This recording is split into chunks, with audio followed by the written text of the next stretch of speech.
Thank you. Thank you. I would like to thank the organizers, the three foundations, and Chiara Tonelle, who is not just the Secretary General of this Congress, but also the very soul, and with a very special thought of gratitude to Umberto Veronesi, who has gathered us here yet for another Congress. And because of hospitality duty, the hospitality duty that I fulfill, I will speak English, and I know I will be translated. With photos that I took yesterday, when I had a chance to visit the wonderful church right here next door, I entered and I saw this blessing hand made of fonts. I first thought actually that these veins on the marble were actually part of the marble itself, until I realized that they were actually the reflection of those fonts from various languages of the world onto the marble.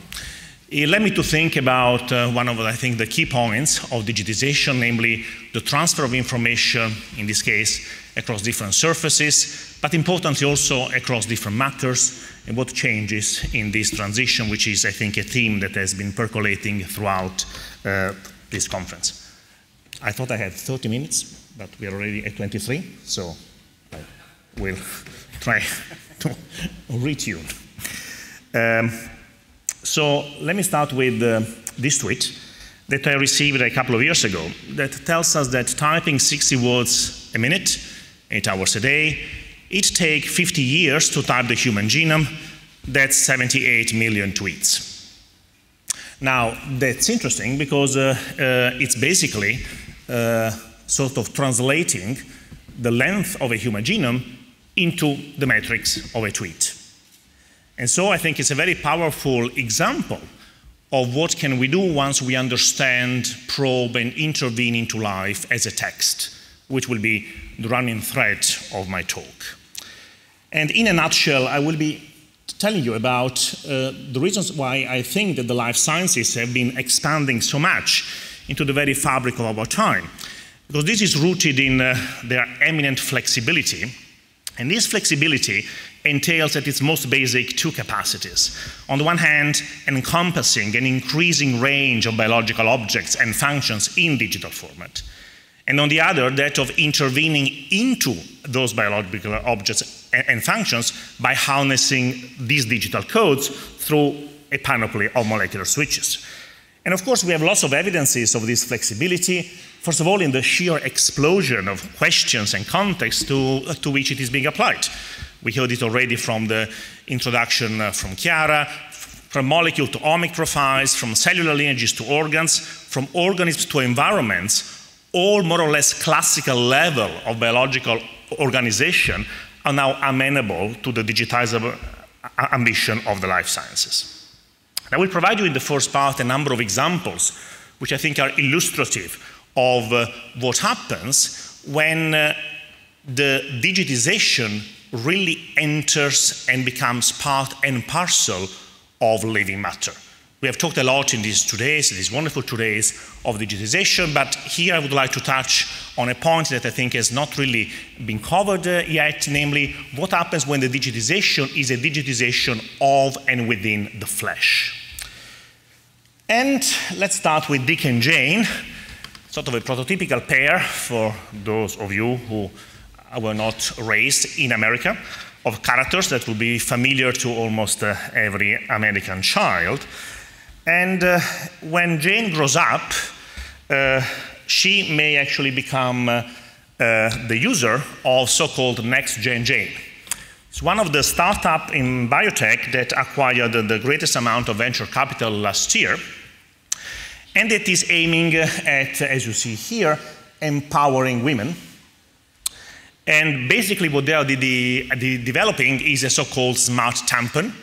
So a tampon that women would be able to use once a month during their cycle, but this tampon would actually then be sequenced and subjected to a number of laboratory tests in order to monitor regularly their health. Now, if you probe a little further on the website of Next-Gen Jane, you find this iconography of a face that exposes its sort of deeper layer. And you find here what I found particularly interesting, namely the quote that your body is constantly talking to you, letting you know when you're sick or exhausted. Biological markers are the words your body uses to communicate internally. What if you could decipher the language and listen to the chatter? So here we have suddenly this Cartesian moment in which the res cogitans needs to listen to the chatter of the res extensa, and the digitization suddenly becomes the molecular conduit through which this dichotomy between res cogitans and res extensa actually unfolds. And now, this was also referred to as the quantified vagina, the sort of, the jargon name for this startup company. And in the words of one of the co-founders, she says, I had this epiphany: if we need large amounts of blood from women on a regular basis, well, they bleed every month. It's such a rich biological matrix that you're shedding every single month. So now the blood of the monthly cycle becomes a rich biological matrix, a key transition, right? A key conceptual and epistemic transition to enable this digital depth into the body. Now, what is the issue, however? The issue that I would like to raise your attention to is that Jane may be using this tampon and getting her blood sequenced on a monthly basis to monitor a number of parameters. But of course, Jane is also tweeting. And she may be tweeting about the websites she visits, about the kind of sex she has, about the number of partners she has, more generally about her social life. And now, in the digital world, these two things can be seamlessly overlaid onto each other, because DNA has become the equivalent of a lingua franca. Not necessarily DNA qua genome, not DNA as genome, but DNA as the sequence, as the string, as the text that can be probed at these very different levels, which now can be overlaid and made seamlessly overlappable and interchangeable. We see another example, this time of digitizing space. When I say space here, I mean brain space. We heard during the first day from Sheila Jasanov's talks about how some of the diagrams that we were seeing, the brains, they actually had the iconography of brains. They were sort of wiring diagrams in the shape of brains. But here actually, what the ambition of this work is to actually understand the brain as a problem of sequence. You see it quite nicely here. This is an old representation of a reflex. You put your hand too close to a fire, you feel pain, and you retract the hand. And the point is, we want to understand the wiring of the brain, including the wiring that underlies that reflex. And here you have by now the inevitable picture of the sequencing costs going down. So the idea that these colleagues had was to say, well, let's use, in this case, a virus called the rabies virus. The details are really not important, but it's a virus that basically goes from neuron to neuron. So if you engineer it in a way that it actually inserts a bit of sequence of DNA into the genome of one neuron, and then it travels to the neighboring neuron, and there it also leaves a scar of its integration, you end up tagging different neurons. And you see here that suddenly this wiring diagram has transformed into a series of barcodes. And you actually read here very clearly the thrust, the goal of this whole field, converting connectivity into a sequencing problem, right? Understanding the architecture and the function of the brain once you reduce it to a sequencing problem. And that's the result. You now come from a mouse brain, idealized, to a pixelated mouse brain, in which the pixelated digital language is enabled by this barcoding of various neurons. Perhaps even more intriguingly, and this is very recent work from MIT colleagues that came out really a couple of weeks ago, digitizing time. So we read that to enable a deeper understanding of biology, they engineered human cells that are able to report on their own history based on genetically encoded recorders. And of course, you will note that the person who did it, Timothy Lu, is presented as an associate professor of electrical engineering and computer science, and only at the very end we learn that there is also biological engineering. This, of course, tells you also how much this world is actually reconfiguring disciplinary belongings and relationships between disciplines. So what do they do? Well, they use the molecule that has already been mentioned once at this conference, CRISPR-Cas9. Some of you may have heard of genome editing.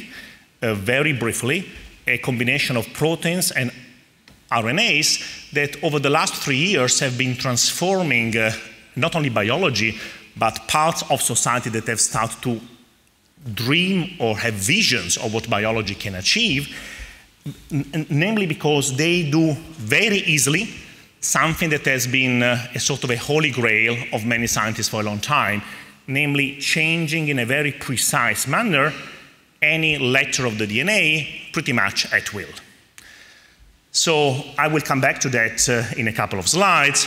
But what these colleagues in Cambridge did was to say, well, if this is this protein which uses this a small molecule of RNA to actually cut the DNA, and this DNA then gets repaired, but every time it gets repaired with a scar, what would happen if I now have this Cas9, I make it in a way that it responds to an environmental trigger, in this case to inflammation.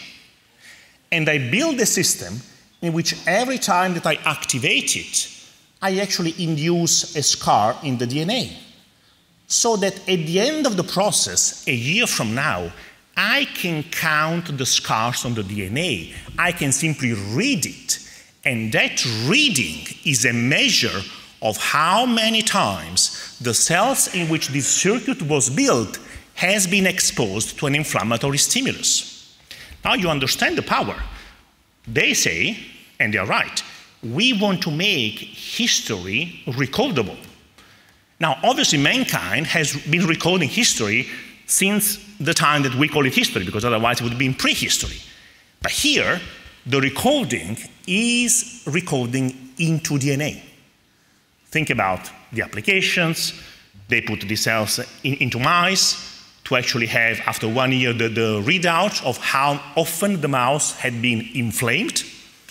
You could imagine putting them into a pig if you want to know how much sunlight the pig has been exposed to, and. It's not the only approach. This is a Japanese cartoon. The Japanese, as you know, thrive in graphics. And so the Epigenome project of Japan represented epigenetics as a project that aims at understanding how our ways of life, our style of life, actually changes not DNA per se, but the way in which DNA is used, as we say in the lab, the way in which DNA is expressed, namely gene expression, gene regulation. And in many ways, and I'm quoting here from a work by myself and Maurizio Meloni, what epigenomics is trying to do today is to understand how our environmental exposures, when they are stable enough to leave a mark, not necessarily on the DNA, but on the way in which the DNA is used by the cell, well, can I use the mark as a trace of where you have been, in which countries you have lived, what kind of food you have been eating in the last 20 years, and so forth. And that's why we wrote, the promise is to capture the analogical vastness of environmental signals through the digital representation of their molecular responses, if what seemed irreducibly analogic, the social, the environmental, the biographical, the idiosyncratically human that we have seen at this conference so many instances of, needs to be overlaid onto the digital genome of the informationally ripe age in a dyadic flow of reciprocal reactivity. It seems that this overlay can succeed only once the analogic is interrogated, parsed, and cast into genome-friendly, code-compatible digital representations. But this really doesn't stop simply at the level of DNA or at the other molecules that actually sort of are overlaid onto DNA. It by now extends, for example, also to cells. And in fact, several of us routinely talk about cells off the shelf. This is largely due to work over the last couple of decades, sort of accelerating in the last decade, that basically allow us to change one cell type from our body into any other cell type by understanding the digital combination of very special molecules called transcription factors that themselves regulate many other genes. The details, again, are not important. What is important to realize is that we are treating cells as a digital problem in order to interconvert one into the other, to the extent that in leading journals, one talks about cell-fate plug and play, treating the cell with the same epistemology as an app. And so this is the by now classical epigenetic landscape that Conrad Waddington introduced to describe what could happen when a cell at the beginning of development that has ahead of it all of its potential roots trickles down and acquires specific identities. In the words of one of the fathers of developmental biology, we are standing and walking with parts of our body which could have been used for thinking had they developed in another part of the embryo.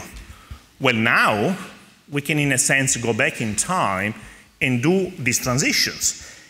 And we can do them in a fully digital manner. This is a website called Mogrify, coming from a very prestigious publication last year, in which you are actually invited to enter your starting cell type, your finishing cell type, you press a click, and what you get is a list of the genes that you need to alter in order to do this interconversion in a way that is as digital as it gets.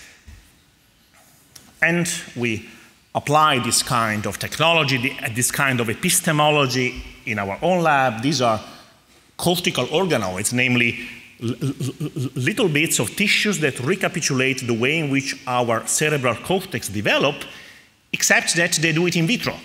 So we take skin cells from patients, in this case patients with neurodevelopmental disorders, and we reprogram them by treating the cell very much as a digital phenomena. And once we have done it, we are able to grow what I have previously called avatars, representations of the body outside of the body, enabled by this digital conceptualization. So indeed, as the title of a very good book suggested a couple of years ago, we are in a time of life out of sequence. And of course, we all are aware that we are first and foremost a textual species. We have evolved, we live, our forms of social life unfold through texts, written text, oral text. And of course, in this light, the famous statement by Jacques Derrida, il n'y a pas de haut texte, there is no outside text, which of course was an expression of postmodernism, actually now meets what is in a sense the final product of the modernist trajectory once we understand life as text. And here I would like to then juxtapose the tweet with which I started with another experiment coming from fiction. This will be the first of two that I will make today. You will recall also from the keynote opening lecture by Sheila Jasanoff, I think the use of actually looking at fiction for sort of imagining parallel ways of thinking through these issues. And you will be perhaps not surprised to hear that a couple of years ago, a very prominent American writer decided to write a short story, which was then later published in the New Yorker, as a series of tweets. So she constrained herself to the matrix of tweet. So this tweet, these famous 140 characters, are at once a metric through which we can reread DNA. They're also a metric through which we can do, as in this case, literature. And it's interesting if you read this quote that the author says, I found myself imagining a series of terse mental dispatches, in that case from a female spy of the future. She was interested in doing this because of the intimacy of reaching people through their thoughts. But interesting, of course, she wrote these bulletins by hand in a Japanese notebook that had 8 rectangles on each page. So you see again the point I was making at the beginning between the hand and the marble, the materiality, right? So she's writing into it this eminently digital metric in order to reach people into the intimacy of their houses, but she's doing it first on a Japanese paper after she has put rectangles that can surround neatly the 140 characters. So I would like to spend the last part of the talk thinking with you about acts of reading. Of course, on the left, there is a homage to Venice, the San Girolamo by Antonello da Messina, a painting that was most likely painted in this very city, at a time, of course, in which the act of reading was an eminently solitary act and an act for very few people. Many years later, we have a collective act of reading DNA. This is the day in which President Clinton announces the collective reading of the human genome as a sort of a moonshot collective resource.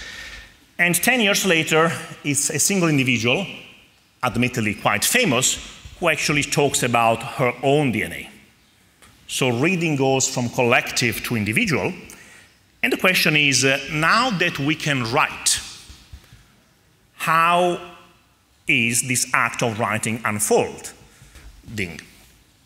It's interesting that this is Vermeer, and this is Science, a paper that came out a couple of months ago, and which, took by surprise many people, because the discussion for the last part of the last year had actually been on the opportunities or the dangers of engineering the human genome through CRISPR-Cas9, as I alluded to previously.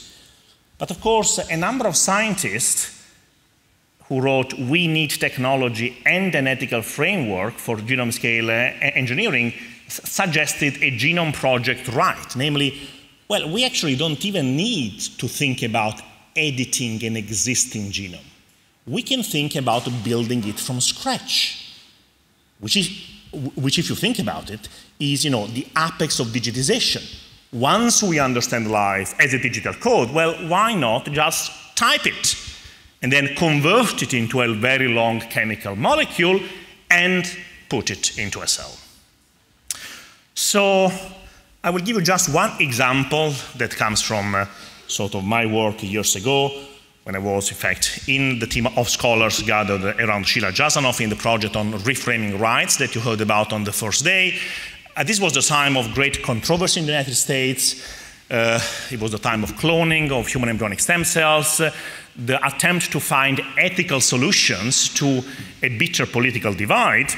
And so in the Bush Council on Bioethics, a bioethicist suggested that if one was troubled by the idea that if you put, as in the Dolly example, but applied to humans, a nucleus of a somatic cells into an egg, and you would get a cloned embryo, and you were troubled by the fact that this embryo could become a cloned human, all you needed to do, really, was to disable a gene to start with that you knew would be essential to develop.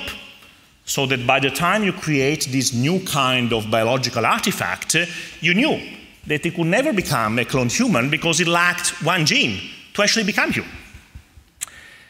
And this actually was proposed by the Bush Council on Bioethics, and actually became a real thing in the labs of MIT, and was eventually published in Nature. To the disdain of one of the members of that same committee, who said, normally we generate a word to describe a biological phenomenon. Here we seem to be tinkering with biological phenomena to have it fit the meaning of a word. And of course, I thought always that he's both right and wrong at the same time. He is right because that's exactly what happened, but he's wrong in not really understanding and appreciating that this is precisely the thrust of contemporary biology, insofar as once we have digitized life, we can splice values in our life. And in fact, you read here that they also said that which gene should be taken off will depend on the level of disorganization of this thing that would allow us to be quiet and think that it would be morally unproblematic.